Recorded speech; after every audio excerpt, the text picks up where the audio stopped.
A funeral dress with a skirt that's too revealing makes me angry. It seems like you're trying to attract men by wearing it. I'm tired of my husband's unfair thoughts. I want a divorce. I'm leaving this house. My name is Kate, and I'm 40 years old. I love chocolate a lot and often end up eating a whole family-sized bar by myself without realizing it. I used to fight with my sister over chocolate when we were younger. Looking back, I wasn't always a mature big sister, but I've seen adults who act even less mature than I did when I was 25. Back then, I had just married my husband, Kevin, who worked at a bank. We met through a friend and got married after about 6 months of dating. Everyone thought I had a perfect life, but things changed after we got married. Every day, when Kevin came home from work, I would greet him and ask about dinner. If it wasn't ready, he'd get upset. So, I made sure to come home before him, cook dinner, and clean up. It was a bit annoying, but Kevin's good salary allowed us to live in a nice house and have a comfortable life. I thought it was normal to have little arguments in a marriage, so I didn't pay much attention to it. But Kevin's behavior kept getting worse. Despite being married, I still visited my parents often, especially to see my 14-year-old sister who was much younger than me. Since our parents worked a lot, I felt like I raised her most of the time. It wasn't because my parents ignored her, but because I loved her so much and wanted to take care of her. My sister was often sick and had to stay in the hospital. Sometimes the doctors would say she might not make it through the night. Thinking about losing her made me love her even more. That's why even after I got married, I continued to visit my sister when she was out of school. But my husband didn't like it. He would say things like, "Who is more important, me or your sister? When a woman gets married, she should focus on her husband's family. My mother never acted like this. You're not doing your duty as a wife." He'd go on like this for almost an hour. None of my friends were married at the time, so when I talked to a senior coworker about my husband, she said, "It's your responsibility. When you're married, you have to prioritize your husband." I thought that's how it was supposed to be. Looking back, I realized I was naive. But even then, I couldn't imagine not seeing my sister. My sister's health was getting worse, and she was in the hospital again, only allowed short visits in a sterile room. It's natural for a family to want to be together in times like these. Sometimes, I'd even take a day off from work to go see her, and I started going to the hospital even on days when my husband was off. But my husband strongly disagreed with this. One day, out of the blue, he invited his mother, my mother-in-law, over to our house. With her there, he confronted me. "What are you even thinking? I work hard to take care of our home, and you can't even do that properly. You're just hopeless. I've told you so many times not to wear skirts, yet you still do. It's inappropriate for a married woman to wear a skirt. What's the problem with me wearing the clothes I like? And this dress was chosen by my sister. I can't just give up on it. See, there you go again. Always bringing up your sister, Kate. You should be caring more about me. After all, who do you think supports you? Hey, I work too. You can't just claim you're the only one providing." This argument isn't getting us anywhere. Listen, I've already called your workplace and told them you're quitting. You should be thankful. From now on, your focus will be on taking care of the house. What are you talking about? You can't make decisions like this without asking me first. I'm not going to listen to you. Starting today, you're going to live with my mom. Maybe then you'll learn how to be a proper wife. I don't understand what's gotten into you. You're acting irrationally. Shut up. The angry husband smashed a glass on the floor and continued to throw things around in his rage. Seeing the broken glass made me truly scared of my husband for the first time. I regretted marrying him, wondering how I ended up with someone like him. Later, I tried to cancel my resignation with my company, but they told me not to cause any trouble. It turned out my husband had demanded my resignation in a way that was almost abusive, so I lost my job and had to stay at home as my husband wanted. When I told him I quit my job as he wished, he apologized with a smile, saying he might have gone too far. But after seeing his true nature, I couldn't trust his apology. The next day, my husband surprised me by bringing home a group of his coworkers. He proudly introduced me, saying, "I wanted to show off my lovely wife." And his colleagues joined in, praising my appearance. Then, out of the blue, he declared, "My wife is an amazing cook. You have to taste her food before you leave." I panicked, realizing we didn't have enough food for everyone. "It's fine, just make something simple." "I don't want you to stress out," he reassured me. "I can go shopping if we need more ingredients," one of his female coworkers offered. Your husband really cares about you. I'm jealous, he added. No. He's just good at putting on a show. If he really cared, he wouldn't have brought his coworkers home after a big fight yesterday. I thought bitterly to myself as I started cooking with my mother-in-law. After about 3 hours of eating and drinking, his coworkers finally left. Hi, you. What? I instinctively replied, feeling nervous about what might happen next, given his grumpy mood. I was anxious, afraid he might explode like the day before. Can't you be a bit happier? Seems like I'm not teaching my wife properly, he criticized. I couldn't understand what I did wrong, but I didn't dare to argue. I was too scared. I'm sorry, I mumbled, feeling defeated. Even a child can apologize, he scoffed. Mom, give her a score for today. He turned to his mother for backup. Well, she's not doing a good job supporting her husband, is she? I can't give her any score, his mother replied. Haha, see, even my mom agrees. She can't even give you a score. How funny is that? My husband laughed and lightly tapped me. And about the meal, I tasted a bit. But didn't Kevin find it unsatisfactory? He continued. That's right, Mom. Keep it coming. And what about her clothes? There were men among the colleagues, but she's showing too much skin. What do you think? As a woman, it's indecent to expose your collarbone.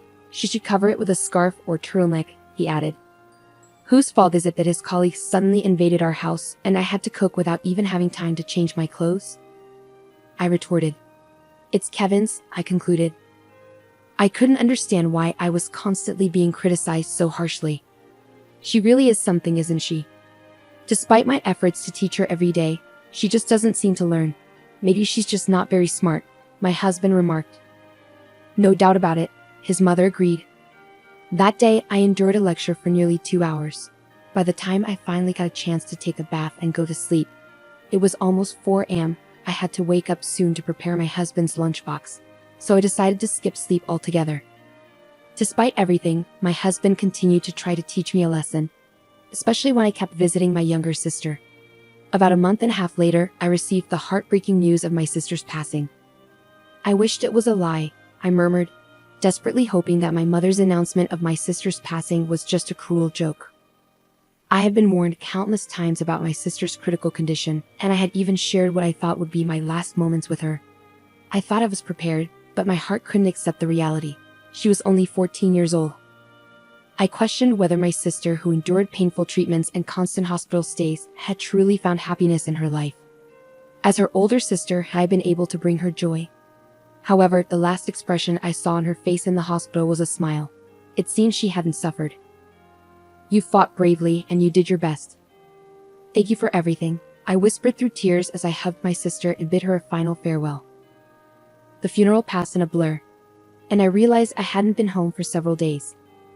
I informed my husband about my sister's passing, but as expected, he didn't bother to attend the funeral. Instead, he said something hurtful like, "You should prioritize me over the dead." Unable to bear such cruel words at such a time of grief, I ignored him and hung up the phone. When I finally returned home, weighed down by sorrow, my husband and mother-in-law were waiting for me at the door, looking stern and unwelcoming. You're quite late, aren't you? My husband remarked. A family member has passed away. I couldn't just come back in a few hours. How can you accuse me of lying so easily? I replied, feeling hurt and frustrated. What? Are you going through a rebellious phase? Always lying and defying me. Whose wife do you think you are? He retorted. Wait a minute, my sister really did die. It's not a lie, I insisted. I wonder. Even though you haven't greeted me at the door in days, even if you're wearing a skirted suit now, it's hard to believe you, he replied dismissively. Why is it hard to believe? I asked, confused and upset. If you truly love your husband, you should be able to do it. It's your duty as a wife to welcome your husband home. My husband scolded me, accusing me of being incompetent. And don't even think about denying it. Are you having an affair? What? No matter how many times I tell you, he dressed provocatively, and the other day you were flirting with my colleague. You're just interested in other men, aren't you? What a disgraceful woman, he continued, hurling hurtful accusations at me. What the heck? I started to argue back, fueled by anger and forgetting my fear of my husband. But then it happened. Divorce, huh? Fine by me. Someone as frivolous as Kate isn't fit for Kevin, right? My mother-in-law chimed in. My husband mumbled, trying to stop her, but I seized the opportunity. I agree with Mom. Let's get a divorce, I declared firmly. My husband kept pleading with me to reconsider, but I had made up my mind. I couldn't risk staying with him any longer, afraid that his violence might escalate. This was my chance, and I was certain it was the right time to end our marriage. So I quickly packed my things and left the house. My husband kept insisting, if you apologize, I'll forgive you. But I ignored him, thinking he must be delusional. He persisted until the end, grabbing my arm tightly and saying, wait. But I reacted instinctively, hitting him in the face with my bag and running away. I headed straight for a specific place, a room in an apartment that I had prepared just in case something like this happened. As soon as I entered the room, I received a call from my mother-in-law on my cell phone. Hello. Kate, did you arrive safely? She asked concernedly. Yes, I'm fine. I'm in a taxi, so Kevin won't find out, I reassured her. That's good. Make sure to hire a lawyer and proceed with the divorce quickly, she advised. Yes, I can't wait to start living independently, I replied. In reality, my mother-in-law and I had been pretending to be at odds in front of my husband. It all began the day my husband brought a colleague home. After his lecture ended and my husband fell asleep, my mother-in-law approached me. Leave this house. Get away from my son, she urged me. Each time my husband criticized me, my mother-in-law, who seemed to have her suspicions, would ask, really? It turned out her late husband had been very much like my husband, and she had endured a lot in her own marriage. In her generation, divorce was frowned upon, so she couldn't end her own marriage. But it seems she wanted something better for me. Watching the interactions between my husband and me, she must have felt compelled to help me. That's when my mother-in-law, with the help of a friend, found a safe place for me to live alone. It's hard to believe she's related to my husband. I can't thank her enough for her kindness. After living in the apartment she arranged for me for 2 weeks, my mother-in-law finally visited, pulling along a suitcase. Welcome. I'm looking forward to this new chapter, she greeted me warmly. Living with us, my mother-in-law discovered that her own son had changed. Before, he seemed like a good person, the image he presented to his colleagues. My mother-in-law blamed herself, believing that his behavior was influenced by his father's genes or things he witnessed during his childhood. For me, regardless of the reasons behind his behavior, I believe the real issue lies in his inability as an adult to control his emotions. So, I don't hold my mother-in-law responsible. My husband now takes good care of my mother-in-law, but only because he thinks she's on his side. I fear what he might do if he discovers she's been helping me with the divorce. That's why I suggested she come live with me for a while when she prepared this house. At first, she hesitated, worrying that once my husband and I divorce, she'd become a stranger to me, but I assured her, saying, after everything you've done for me, there's no daughter-in-law distinction. You're like my mother or my sister. That's how I see you. On the way back from my sister's funeral, my mother-in-law steered the conversation toward divorce, intentionally supporting me. Recognizing her intentions, I quickly agreed to the divorce. I thought it would take more time and preparation to leave my husband, but thanks to my mother-in-law's help, that time came sooner than expected. I have nothing but gratitude for her. Finally, the divorce was officially settled through the lawyer. 4 days later, as I returned to the apartment, I was startled to find my ex-husband waiting for me outside. I found you. You're trying to trick me, he accused loudly. Does he know about what happened? I wondered silently, trying to remain composed. What do you want now? I asked, keeping my voice steady. It's your fault that the credit card and bank account balances have decreased, he blamed me. What are you talking about? I don't understand, I replied, feigning innocence. In truth, before the divorce, I was using my husband's credit card to gradually buy furniture for this house. I also quietly withdrew money from the bank account. It was all part of my plan, I confessed. When I discussed this with my mother-in-law, she encouraged me to go ahead with it, so I emptied the account without any hesitation. The reason why my unemployed mother-in-law and I can live comfortably, enjoying tea parties every night, is because of this money. That's my money. You can't just do whatever you want without facing the consequences, he shouted angrily. Remember the money we have? It's from the credit card we got after we got married and the money we saved together. Since we're married, it's both of ours, I explained, smiling at him. Suddenly, my mother-in-law returns from shopping and says, "Oh, you found out, didn't you?" Surprised, my ex-husband stands speechless behind me. "Hey, you're back," I greet my mother-in-law, trying to keep things normal. "What? Why is Mom here?" my husband asks, confused. "Well, because we're living together," I respond, with my husband still puzzled and my mother-in-law acting like it's no big deal. "So, you lied about going back to your parents' house, and why are you living with Kate, not me?" he questions. "I'm lost," Kevin admits. "Well, I've lost hope in you, Kevin," his mother replies. "What? But I'm the one who helped Kate get away," Kevin protests. "Actually, Kevin, Kate and I had already planned to split up before you even knew about it," his mother reveals. "But Mom, you were saying terrible things about Kate." "Yes. Well, when I was criticizing her, I was really imagining you in her place," his mother confesses. "What do you mean?" Kevin asks, confused.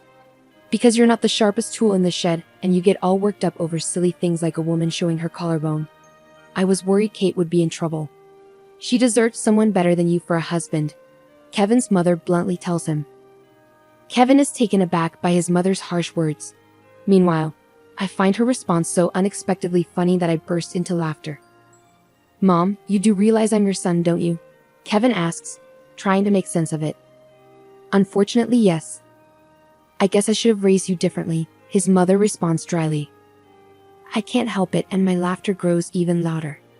"You're just a chit off the old block, like your dad. Watching you mistreat Kate reminded me of my own past. I worried that if she left you, you'd come crawling back to me. I couldn't take that chance. So I left you and moved in with Kate, for both our sakes," Kevin's mother explains. Kevin's mother's confession brings tears to his eyes. He finally explodes. "Is it my fault? Why? You're my child. You've been neglecting me." His mother laughs, almost incredulously. "Do I still need to mother a grown man who's almost 30, she scoffs. A few neighbors gathered as our argument escalated in the yard. They chuckled at my ex-husband's dramatic outburst, saying, "He's really making a scene." With people watching, he didn't dare lay a hand on us and retreated to his house. But the next day, he seemed to have completely lost it. He started spreading rumors about us to his friends and co-workers who used to hang out at our place. "My ex may seem nice, but she ignores her husband," he complained to anyone who would listen. One woman at his office fired back, "You know, your behavior is exactly why women are wary of their husbands. It's becoming a societal problem." Although no one openly agreed, the vibe at work made it clear that Kevin was in the wrong, and he felt increasingly isolated. In the end, my ex-husband, who turned out to be quite sensitive, couldn't handle the judgmental stares and whispers anymore. He quickly quit his job. It's ironic how he was so quick to criticize me but couldn't handle criticism himself. How sad. Feeling alone, he sent me a lengthy letter trying to justify his behavior and boasting about his greatness as a man. The letter was a whopping 10 pages long. I was surprised when I received the thick envelope. I had blocked his texts, but if he could write this much by hand, I can only imagine how many texts he would have sent. His final line was, "If you ever miss me, feel free to contact me." So I playfully replied, "Then please go ahead with the property division." That sparked another big argument. I used to be afraid when we lived together, but not anymore. I stood my ground with my lawyer. Even before his mother suggested I leave, I had secretly been recording his behavior at home, preparing for a divorce. All those months enduring his hurtful words paid off. With the evidence, I successfully sorted out the property division. After that, I moved out from living with my ex-mother-in-law when I found a new job. It was still close enough for a reasonable commute. Surprisingly, she had found herself a boyfriend. It turned out the person who introduced us to the apartment was her new beau. She left with him, holding hands, and said, "Come visit us once we're settled." I must admit, my ex-mother-in-law really surprised me. She's a fantastic woman, and it's clear why she's so well liked, regardless of her age. As for me, I spent my best years focused on work after changing careers, thinking I might have missed my chance for remarriage. However, I started joining regular online gatherings with my colleagues. This gave me more opportunities to casually exchange contact info with people I didn't usually talk to, including a director from another department who showed interest in me. At first, I kept my distance because we worked for the same company. But as we began having private online chats about things we couldn't discuss at work, we grew closer and eventually started dating.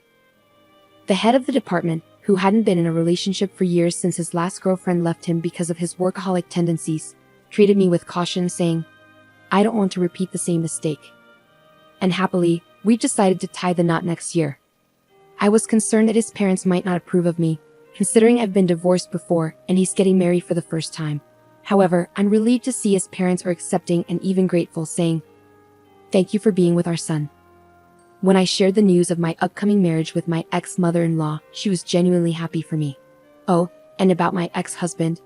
It seems he found a job at a different bank and got remarried. But knowing his personality, it's likely he's been divorced again. That makes it 3 divorces now. He works at a bank and initially comes off as charming, but he tends to blame his ex-wives for the divorces, which makes it seem like women fall for him.